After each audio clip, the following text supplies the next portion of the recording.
odds are that a lot of people recognize that jingle like, oh my god, that is my childhood right there.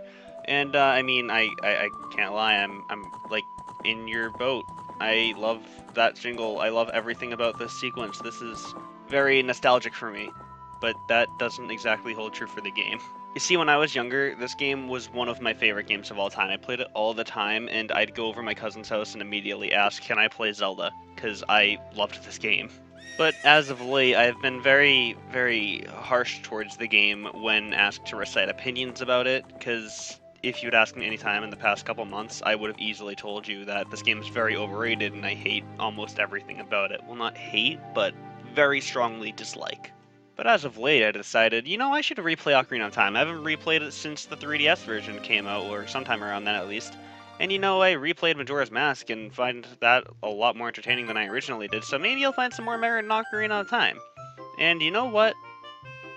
Kind of. Now first, I am talking about the N64 version.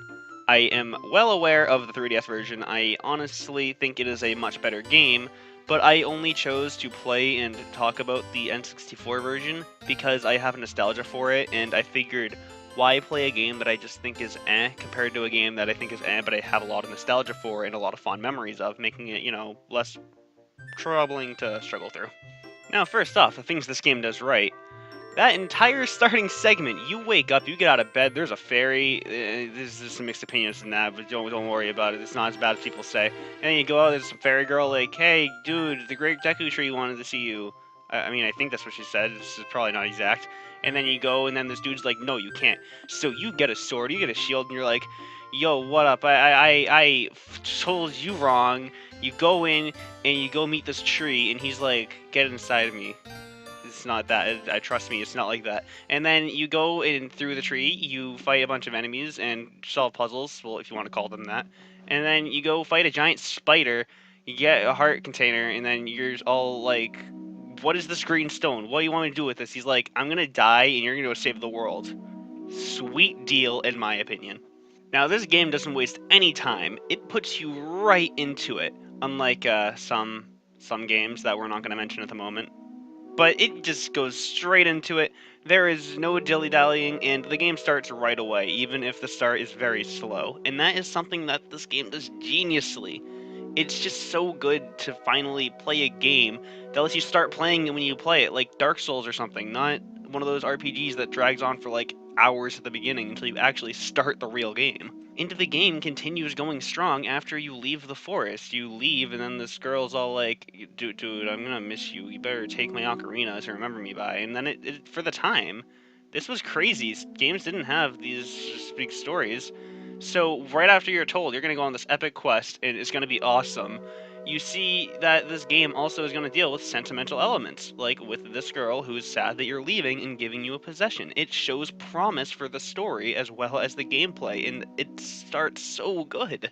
And it continues going stronger for just a little bit longer as soon as you exit out of the forest and you see this huge land, you're like, oh god, I gotta explore all this. Oh man, that music too. This is amazing. And then you get halted by the owl and you get annoyed for a couple hours trying to get through the dialogue boxes.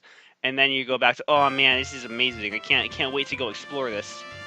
Then things just kind of start going, from there. Now, your first order of business as small child who is going to save the world is going to meet Princess Zelda. So you roll your way all the way to Hyrule Castle, and then you sneak your way in like a sneaky person. And then you meet the princess. Now the game continues going strong with the story here, with the princess giving another really well for the N64 cutscene, telling you about how you're awesome, you're gonna save the world, and also tells a dream about how the world was created. She just has those sometimes. And then you're introduced to Ganondorf, this really creepy guy with the nose, and he's not good. And you saw him in your dream earlier, so clearly that's a sign that you're special and he needs to die. Then as soon as Triangle Chest here escorts you out after teaching you a song in your newfound ocarina, the story just stops. Like, this isn't a joke, the story doesn't continue anymore until, like, 2 more dungeons. Really. Granted, other games do this, such as later games in the Zelda series, where you have a little bit of story at the beginning and then it stops for a while before delivering story later on, but generally in later games, like Twilight Princess, for example, stuff happens, like very small things in the story that keep it flowing and not just halting it completely. Although I'll give the child segments some merit, as the things that do happen set up some story for later on. So I'll give them that. That was pretty okay and well done. But let's just shut up about all that. Time to go to the next dungeon, and how is it? It's so boring. I'm standing around waiting for this platform while I'm catching on fire, and my shield's gone now, and the music is just ambience. It's not even music. And why, game? Why do you do this to me? And then, oh boy, I got another stone. That's cool. Now, once you go to get your next stone, the blueberry flavored one, you go, and then there's this dude. He's all like, work, work, work, work, and then you go inside a fish. And do you guys like escort missions? Because I know I don't. And you like fish? Because I know I didn't after this. But you know, one escort mission. That's not bad. Some games have like 100. And you know, just one, I'll deal with it. Now we got it out of the way. And you know, the dungeon wasn't too bad. I mean, it's not as boring as the Dongo Caverns. And plus, I got a cool new boomerang. I can't wait to use this later on in the game. And now it's useless. Cool, I'll deal with it. Okay, okay, game. I see where you're playing. I see where you're playing at.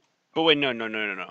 My slingshot is also game. This is too far. You have gone too far, game. You can take away my boomerang, but not my slingshot. And also, I'd like to mention the fact that this sentimental object that Saria gave you when you were leaving the forest, Link just kind of threw away and replaced with the cool new blue ocarina. I mean, I can't blame him. It's all nice and shiny, but you gotta think, what happened to that ocarina Saria gave him? Like, dude, that was sentimental. You jerk.